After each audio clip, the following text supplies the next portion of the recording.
Hello learners, welcome back to our YouTube channel research 365। तो हमने कल हायर एजुकेशन शुरू किया था पेपर 1 के लिए और आज हम शुरू कर रहे हैं टीचिंग एप्टीट्यूड। टीचिंग एप्टीट्यूड में हम पढ़ेंगे आज लेवल्स ऑफ टीचिंग। जैसे कि आप सभी जानते हैं कि teaching is a purposeful activity. Teaching जो है वो एक उद्देश्य पूर्ण की गई प्रक्रिया या क्रिया है जिसमें बहुत सारे उद्देश्यों के साथ आप किसी एक्टिविटीज को करते हैं। तो टीचिंग जो है आप क्या करते हो, केवल एक क्लासरूम तक ही सीमित नहीं रहती है, ये बहुत ब्रॉड लेवल पे होती है।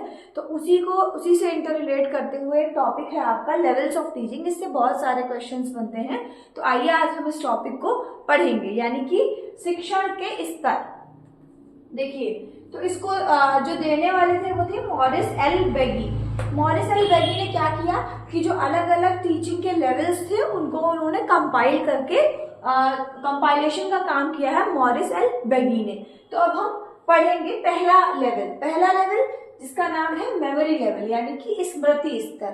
स्मृति स्तर जैसे कि आप नाम से भी समझ पा रहे होंगे, ये आपकी मेमोरी से कनेक्ट करता हुआ लेवल है और इसको दिया था आपके जॉन फ्रेडरिक हर्बर्ट ने। तो इसीलिए इसको कभी कभी हर्बर्टियन मेथड भी बोलते हैं। इन्होंने ये दिया था, ये कहाँ के थे, जर्मन फिलोसोफर थे, जर्मन में रहने वाले एक फिलोसोफर यानी दार्शनिक थे। और इन्होंने 6 स्टेप्स दिए थे। इसके स्टेप्स की बात अभी हम आगे कर रहे हैं। तो इनको हम क्या कहते हैं, father of scientific pedagogy. Scientific pedagogy के फादर भी हम इनको बोलते हैं। किसको, जो हर्बर्ट है हमारे, उन्होंने ही दिया है मेमोरी लेवल। मेमोरी लेवल में अगर हम और बात करें तो ये सबसे थॉटलेस लेवल है। इसमें बच्चा कुछ सोच ही नहीं पाता है ना। बच्चा केवल क्रैमिंग करता है फैक्ट्स की, केवल वो फैक्ट्स को याद करने पे फोकस करता है। जो कुछ इंफॉर्मेशन उसको मिली है वो उसको रटने पर जोर देता है, यानी कि रटाफिकेशन पर वो जोर देता है। उसके अलावा ये पहला लेवल होता है आपका टीचिंग का। ये सबसे प्रथम स्तर है शिक्षण का।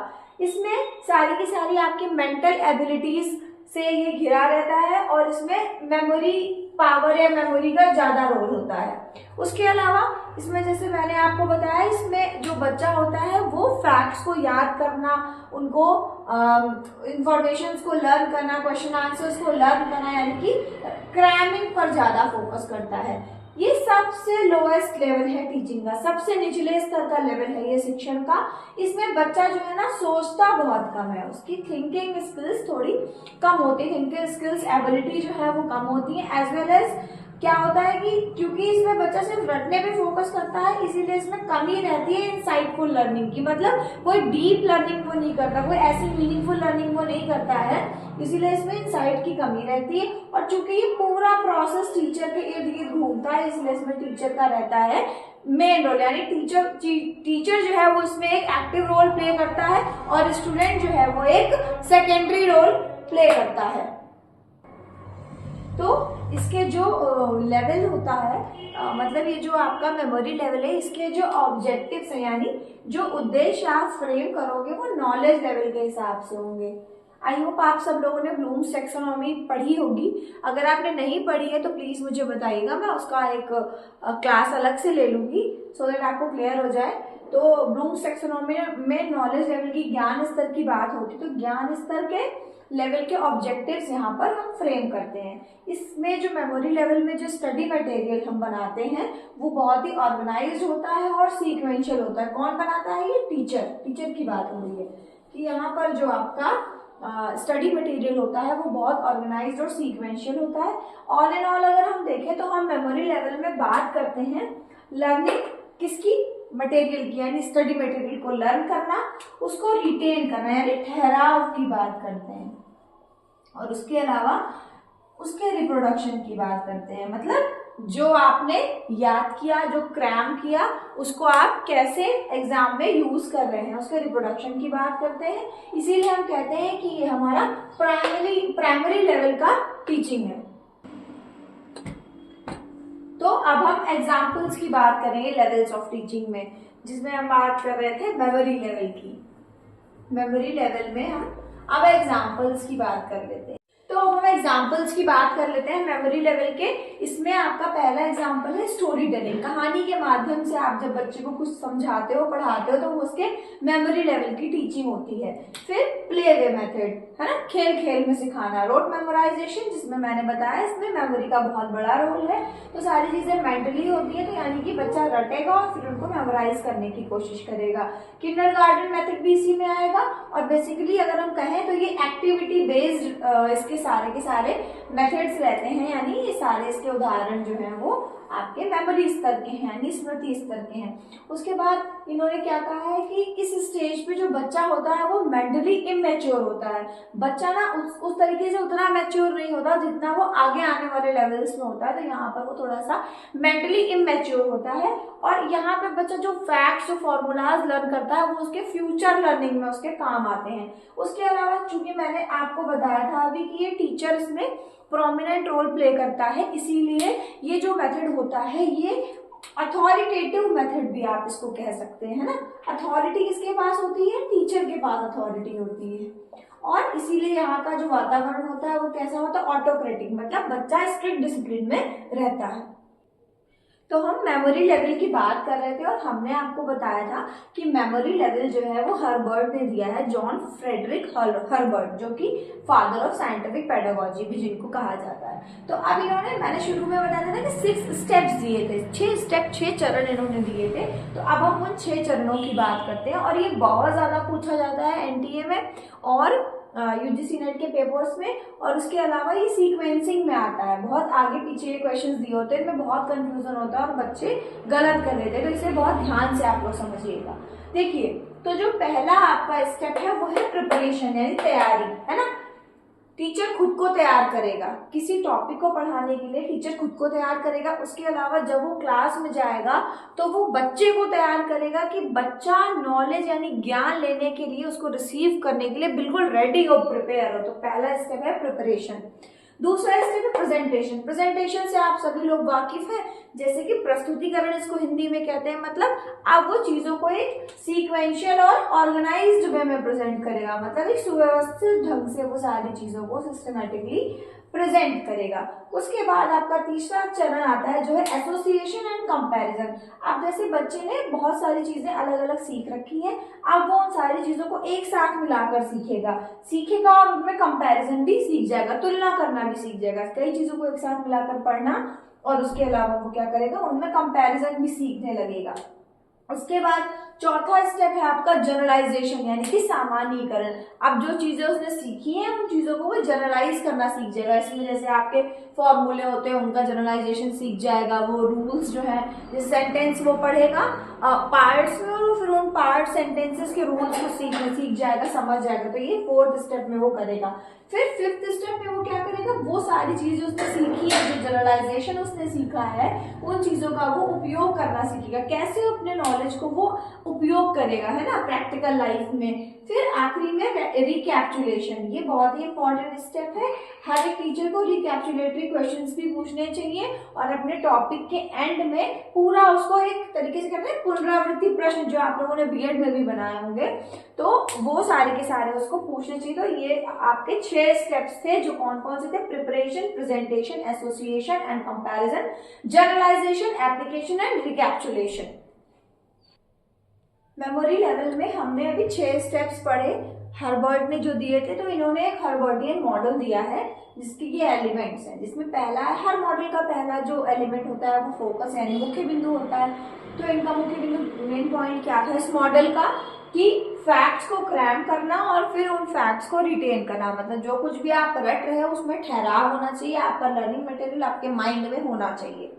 दूसरा है सिंटेक्स यानी संरचना। तो संरचना में वो सारे के सारे 6 स्टेप्स आएंगे, 6 चरण आएंगे, जो अभी मैंने पहले बताए थे। कौन कौन सी? पहला मैंने बताया था प्रिपरेशन यानी तैयारी, यानी टीचर क्या करेगा, बच्चे को तैयार करेगा कि बच्चा जो है वो ज्ञान जो टीचर देना चाहता है, जो नॉलेज टीचर देना चाहता है, उसको लेने के लिए बच्चा तैयार हो जाए। बच्चे में क्यूरियोसिटी यानी उत्सुकता डेवलप करेगा।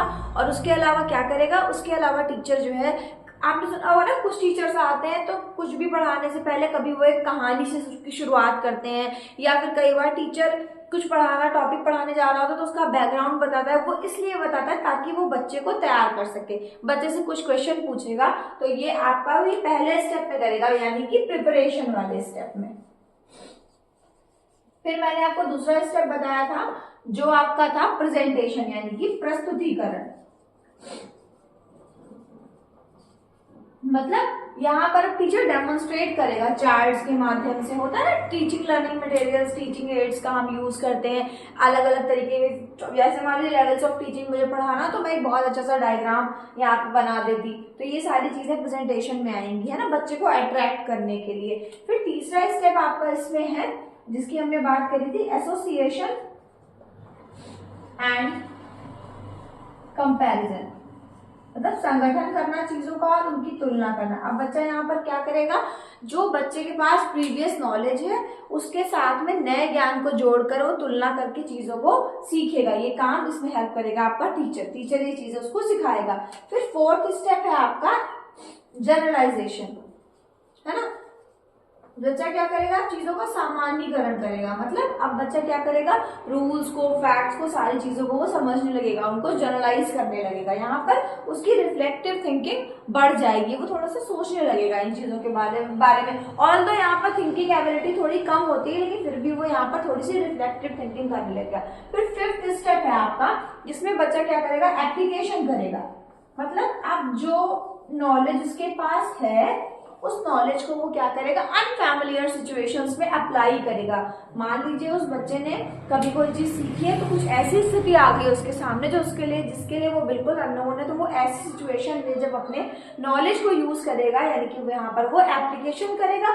एंड द लास्ट रिकैप्चुलेशन, मतलब कि फिर बच्चा क्या करेगा, वो अपनी उन चीजों की पुनरावृत्ति करेगा, या टीचर का भी काम क्या है कि वो उन चीजों को रिकॉल करवाएगा बच्चे से। ठीक है, तो ये आपका सिंटेक्स यानी संरचना वाला पार्ट हुआ जिसमें ये 6 स्टेप हुए। ये बहुत इंपॉर्टेंट है, ये सीक्वेंसिंग के लिए आते हैं, तो आपको इन्हें जरूर याद कर लेना है और ये पार्ट मोस्ट इंपॉर्टेंट है। उसके बाद में सोशल सिस्टम, यानी कि कैसे सामाजिक वातावरण की जरूरत होगी। तो यहाँ पर टीचर क्या करेगा, बच्चे को उकसाएगा क्वेश्चन पूछने के लिए, उससे क्वेश्चन पूछेगा तरह तरह के, और उसके अलावा क्या करेगा, उसके सामने कंटेंट को प्रेजेंट करेगा, है ना, सीक्वेंशियल वे में कंटेंट को प्रेजेंट करेगा। उसकी एक्टिविटीज को कंट्रोल करेगा, जो बच्चे की एक्टिविटीज है, क्रियाएं हैं, उनको कंट्रोल करेगा और बच्चे को मोटिवेट करने का काम करेगा। फिर जो आपका आखिरी एलिमेंट है वो है सपोर्ट सिस्टम। अब कौन कौन सी चीजों की जरूरत होगी, किस चीजों का समर्थन प्राप्त होगा, जो मॉडल है इसका चौथा एलिमेंट जो है। मतलब यहाँ पर बच्चे ओरली चीजों को करना सीख जाएंगे, रिटन फॉर्म में करना सीख जाएंगे। यहाँ पर ऐसे टाइप क्वेश्चंस होंगे, ऑब्जेक्टिव क्वेश्चंस होंगे, तो इन सभी तरीकों की चीजों को बच्चा यहाँ पर करना सीख जाएगा। तो ये जो मॉडल है, मतलब जो पहला लेवल है आपका मेमोरी लेवल, इसके बारे में हमने अभी बात की है और जिसके बारे में मैंने आपको बताया है कि ये आपके जॉन फ्रेडरिक हर्बर्ट ने दिया था और ये फादर ऑफ साइंटिफिक पेडागोजी थे। इन्होंने मेमोरी लेवल की बात की है। सारे लेवल्स को कंपाइल करने का काम तो मॉरिस एल्बेगी ने किया है, पर जो मेमोरी लेवल है वो हर्बर्ट ने दिया है। हर्बर्ट ने कहा है कि ये थॉटलेस लेवल है, पहला लेवल है और इसमें केवल और केवल बच्चे क्या करते हैं, क्रैमिंग करते हैं फैक्ट्स की, है ना। और उन्होंने 6 स्टेप्स दिए, प्रिपरेशन, प्रेजेंटेशन, उसके अलावा association and comparison, then 4th is generalization, 5th is application and 6th is recapitulation। तो ये था आपका हर्बर्टियन मॉडल। हमने पहले लेवल के बारे में जाना जो था हमारा मेमोरी लेवल, जो हर्बर्ट ने दिया था। अब हम दूसरे लेवल ऑफ टीचिंग की बात करेंगे जो है अंडरस्टैंडिंग लेवल, यानी समझ का स्तर। ये जो लेवल है, मतलब पहले लेवल में हम ये सारी बातें कर रहे थे ना कि बच्चा मेमोराइजेशन करेगा, फैक्ट्स को क्रैम करेगा, रटने पे फोकस ज्यादा था। इस लेवल पे अंडरस्टैंडिंग पे ज्यादा फोकस है, समझ पर ज्यादा फोकस है। ये किसने दिया है, हेनरी क्ले मॉरिसन ने दिया है और ये शिकागो के रहने वाले थे। इन्होंने ये मॉडल या ये लेवल अंडरस्टैंडिंग लेवल दिया है। इनकी जो टेक्निक थी वो क्या थी, मास्टरी लर्निंग। मास्टरिंग मतलब प्रवीणता प्राप्त कर लेना, किसी क्षेत्र में, किसी सब्जेक्ट में प्रवीणता प्राप्त कर लेना, ऐसी इनकी टेक्निक थी, है ना। और ये जो लेवल है अंडरस्टैंडिंग लेवल, यानी जो समझ का स्तर है, इसमें आप मेमोरी की तो बात करते ही करते हो, उसके साथ में आप इंसाइट की भी बात करते हो। मतलब अब आपके अंदर डीप अंडरस्टैंडिंग डेवलप हो जाती है किसी भी टॉपिक को समझने की, यानी कि वहां पर ये चीज लैक कर रही थी, मैंने बताया भी था, और यहाँ पर ये इंसाइट भी डेवलप हो जाएगी। उसके अलावा इस लेवल पे हम क्या करते हैं, कॉन्सेप्चुअलाइजेशन हो जाता है, हमारे आइडियाज यानी हमारे विचार एंड फैक्ट्स यानी तथ्यों का, जो तथ्य जो आइडियाज हमने मेमोरी लेवल पर रटे हैं, जो हमने थोड़े बहुत इंटरनलाइज तो नहीं कह सकते, जो हमने मेमोराइज किए हैं, उनको अब हम कॉन्सेप्ट बनाना सीख जाएंगे, उनकी हम अवधारणा आप सीख जाएंगे। यहाँ पर क्रैमिंग को बिल्कुल भी इनकरेज नहीं किया जाता है, फैक्ट्स को रखने पर बिल्कुल भी जोर नहीं दिया जाता है, इसीलिए यहाँ पर क्रैमिंग बिल्कुल भी नहीं होती है। उसके अलावा हम मेमोरी लेवल के अगर मेमोरी लेवल से हट के अगर हम बात करें अंडरस्टैंडिंग लेवल की, तो इसमें हम क्या देखते हैं, रिलेशनशिप देखते हैं तथ्यों और अवधारणाओं के बीच, यानी अब बच्चा इस लेवल पे क्या करता है, रिलेशनशिप बनाने की कोशिश करता है फैक्ट्स और कंसेप्ट्स के बीच में। उसके अलावा और बच्चा क्या करता है, एग्जाम्पलिफिकेशन मतलब उदाहरण देकर टीचर बच्चे को सिखाता है, क्लासिफिकेशन बच्चा करने लगता है, आइडेंटिफाई करने लगता है चीजों को। तो ये सारी चीजें आपकी अंडरस्टैंडिंग लेवल में आती हैं। अंडरस्टैंडिंग लेवल में और हम क्या करते हैं, जो हमारा प्रीवियस नॉलेज है ना, जो हमारा नॉलेज है उसको हम प्रीवियस नॉलेज से जोड़ते हैं और फिर हम उन चीजों को अंडरस्टैंड करने यानी समझने का काम करते हैं।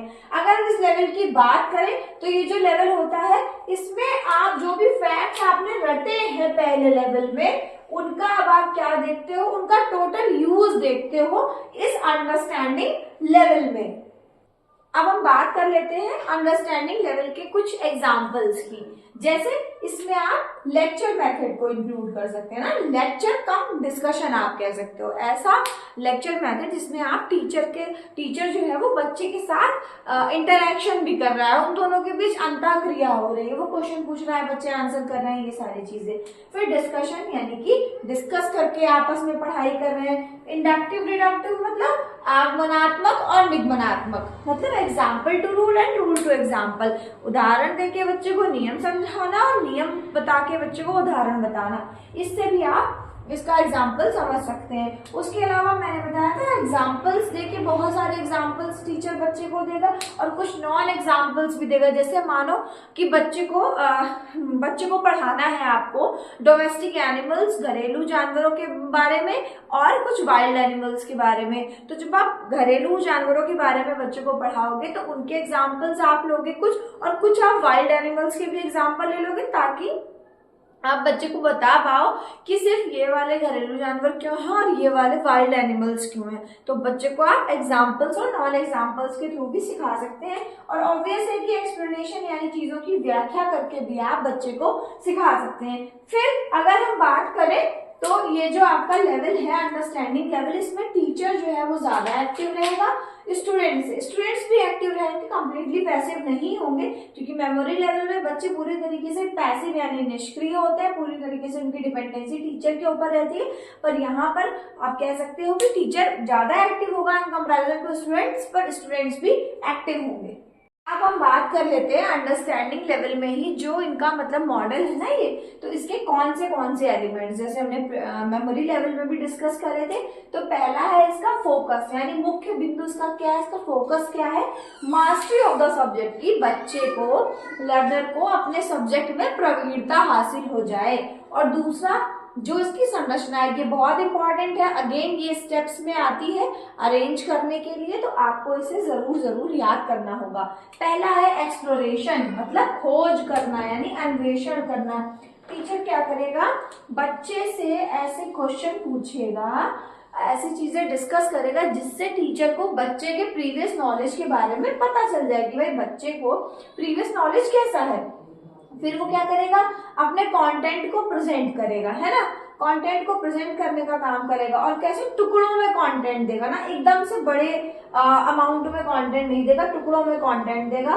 फिर वो क्या करेगा, एसिमिलेशन की बात करते हैं यहाँ पर, आत्मसातीकरण, मतलब जब टीचर जो है बच्चे से क्वेश्चन पूछेगा, ऐसे मान लीजिए टीचर ने बच्चे को प्लैनेट्स के बारे में या डाइजेस्टिव सिस्टम के बारे में पढ़ाया है, और उसके बाद में टीचर क्या कर रहा है, बच्चे से क्या कहा कि चलो ठीक है, अब जो कुछ भी मैंने आपको पढ़ाया है वो आप मुझे बताइए।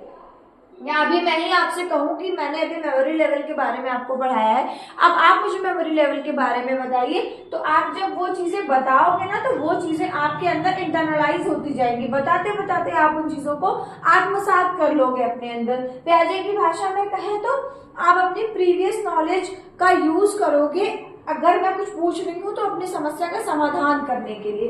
फिर चौथा इसका स्टेप है ऑर्गेनाइजेशन यानी संगठन। अब बच्चा क्या करेगा, जो सारी चीजें उसने एसिमुलेट करी हैं, अब अगर वो उसको प्रेजेंट करना होगा तो वो उसको एक ऑर्गेनाइज्ड वे में प्रेजेंट करेगा। फिर क्या करेगा बच्चा, उन सारी चीजों को रिसाइट करेगा, मतलब स्वस्वर पाठन करेगा। मतलब अगर कहा जाए बच्चे से, अगर बच्चे को कहा जाए कि वो ओरली वो सारी चीजों को बताए अपने टीचर और अपने मेट्स को, क्लासमेट्स को, तो इससे रिसाइटेशन करने से भी उसके अंदर क्या आएगी, मास्टरी आएगी।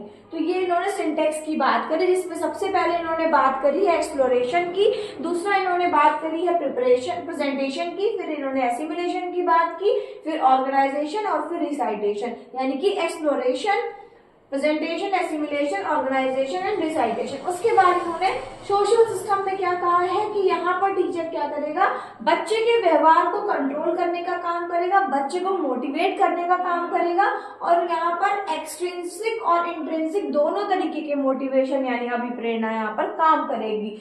एक्सट्रिंसिक मोटिवेशन उसे मिलेगा टीचर की तरफ से, बाहरी जो अभिप्रेरणा होगी, और आंतरिक अभिप्रेरणा जो उसके मन से निकलेगी, जो वो अंदर से करना चाहेगा, अपने आप करना चाहेगा। उसके बाद अगर हम सपोर्ट सिस्टम की बात करें तो इस मॉडल का जो सपोर्ट सिस्टम है वो स्टैटिक नहीं है, मतलब इसमें ऐसे टाइप क्वेश्चंस भी हैं, ऑब्जेक्टिव क्वेश्चंस भी हैं। तो ये ऐसी कुछ चीजें आप एसिमुलेट करते करते सीख जाते हैं, कुछ चीजों का इवेल्युएशन आपके एसिमुलेशन के टाइम पर ही हो जाता है, तो ये हमेशा बदलता रहता है। तो ये आपका था अंडरस्टैंडिंग लेवल ऑफ टीचिंग। हाँ, तो स्टूडेंट्स हमने दो लेवल्स की बात कर ली, पहला लेवल था मेमोरी लेवल और दूसरा अंडरस्टैंडिंग। मेमोरी लेवल आपको दिया था हर्बर्ट ने और अंडरस्टैंडिंग लेवल आपको दिया था आपके जो थे मॉरिसन उन्होंने। तो रिफ्लेक्टिव लेवल की अब हम बात करते हैं, इसको दिया है हंट ने। इसको चिंतनशील स्तर भी कहते हैं और ये इसका एक और नाम है इंट्रोस्पेक्टिव लेवल, है ना। और ये सबसे ज्यादा थॉटफुल लेवल है, सबसे ज्यादा, क्योंकि ये सबसे लास्ट का लेवल है। आई मीन अगर आप देखोगे तो वैसे तो ये सबसे ऊपर का लेवल है, ठीक है। और इसका उपयोग कहाँ आप करते हो, रियल लाइफ प्रॉब्लम्स को सॉल्व करने के लिए, है ना। इसमें आपकी क्रिटिकल थिंकिंग डेवलप होती है, आपका चिंतन स्तर और बढ़ जाता है, आपकी थिंकिंग जो है ना वो ओरिजिनल थिंकिंग यहाँ पर निकल के आती है, आपके ओरिजिनल आइडियाज, आपकी क्रिएटिविटी को डेवलप करने का काम करता है, आपकी जो क्रिएटिव स्किल्स है उनको बढ़ाने का काम करता है। यहाँ पर टीचर का रोल डेमोक्रेटिक होता है और यहाँ पर जो कक्षा का वातावरण यानी जो क्लासरूम एनवायरनमेंट है वो ओपन एंड इंडिपेंडेंट होता है। मतलब टीचर बच्चा से क्वेश्चन करता है, बच्चा टीचर से क्वेश्चन करता है और दोनों आपस में इंटरेक्ट करके एक अच्छा वातावरण बनाते हैं। उसके अलावा अगर हम देखें तो ये जो रिफ्लेक्टिव लेवल है इसमें डीप थिंकिंग रहती है ना, बच्चा बहुत ज्यादा गहराई में चीजों को देखता है, सोचता है और समझता है। तो ये जो लेवल है रिफ्लेक्टिव लेवल, ये थर्ड लेवल है हमारा लेवल ऑफ टीचिंग में, जिसको हंट ने दिया है और ये सबसे ज्यादा थॉटफुल लेवल है। इसमें जो बच्चा है वो ज्यादा एक्टिव रहता है। ये जो लेवल है ये लर्नर सेंटर्ड है, ना तो ये टीचर सेंटर्ड है और ना ही ये सब्जेक्ट सेंटर्ड है, ये लर्नर सेंटर्ड मॉडल है। और क्योंकि इसमें सबसे ज्यादा फोकस लर्नर पे किया जाता है, तो अभी हमने जो बात की है ये आपका रिफ्लेक्टिव लेवल है टीचिंग का।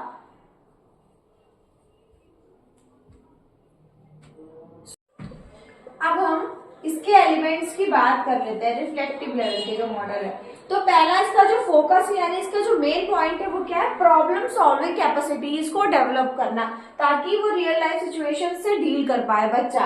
अगर इसकी संरचना की बात करें तो ये पूरा प्रोसेस एक रिसर्च प्रोसेस की तरह ही चलता है कि टीचर बच्चे को एक प्रॉब्लमेटिक सिचुएशन यानी समस्यात्मक सिचुएशन देता है, सिचुएशन एक स्थिति देता है समस्यात्मक, और बच्चा फिर उस पे हाइपोथेसिस यानी कोई परिकल्पना बनाता है और उसके बाद में उसके लिए बच्चा डेटा कलेक्ट करता है, फिर हाइपोथेसिस को टेस्ट किया जाता है और फिर रिजल्ट्स को निकाला जाता है। यानी यहाँ पर जो रिजल्ट्स आएंगे वो ओरिजिनल रिजल्ट्स होंगे उस बच्चे की, जो बच्चे ने काम किया है। तो ये होती है इसकी संरचना यानी इसका सिंटेक्स। अब अगर हम बात करें इसके सोशल सिस्टम की, तो मैंने आपको शुरू में ही बताया कि इसका जो सामाजिक व्यवस्था है वो कैसी होती है, ओपन एंड इंडिपेंडेंट। इसमें डिपेंडेंसी नहीं होती है क्योंकि बच्चा क्या है वो ओपन है और जो है वो लर्नर सेंटर्ड अप्रोच है। इसलिए अगर हम इसके सपोर्ट सिस्टम की बात करें तो इसमें ये चीज आपको एक ध्यान रखनी है, ये बहुत ही इंपॉर्टेंट है कि इसमें किसी तरीके का कोई ऑब्जेक्टिव टेस्ट आप नहीं ले सकते हैं, ऐसे टाइप के टेस्ट आप इसमें ले सकते हैं। तो ये आपका था रिफ्लेक्टिव लेवल। तो आज हमने तीनों तरीके के लेवल की बात की है, जिसमें हमने मेमोरी, अंडरस्टैंडिंग और रिफ्लेक्टिव लेवल की बात कर ली। अब एक और लेवल आखिरी जो मॉरिस अल्बेगी ने जोड़ा है, ऑटोनोमस डेवलपमेंट लेवल, अब हम उसकी बात करेंगे। अब ये जो चौथा लेवल है आपका जिसको बेगी ने जोड़ा था वो था ऑटोनोमस डेवलपमेंट लेवल यानी स्वायत्त विकास दर। मतलब ये एडल्ट लर्निंग आप एक तरीके से कह सकते हो, इसमें जो भी चीजें बच्चा लर्न करता है वो नेचुरली हो जाती हैं, है ना, और इसमें कोई भी फॉर्मल टीचिंग नहीं होती है। उसके अलावा इसको आप एडल्ट लर्निंग को आप इसमें इंक्लूड कर सकते हो और टीचर का इस लर्निंग में कोई भी रोल नहीं होता है। तो आज मैंने आपको सारे लेवल्स ऑफ टीचिंग पढ़ा दिए हैं, चारों लेवल, और आई होप आपको ये समझ में आया हो। तो अगर आपको ये वीडियो अच्छी लगी हो तो please like, share and subscribe research 365। Thanks for watching.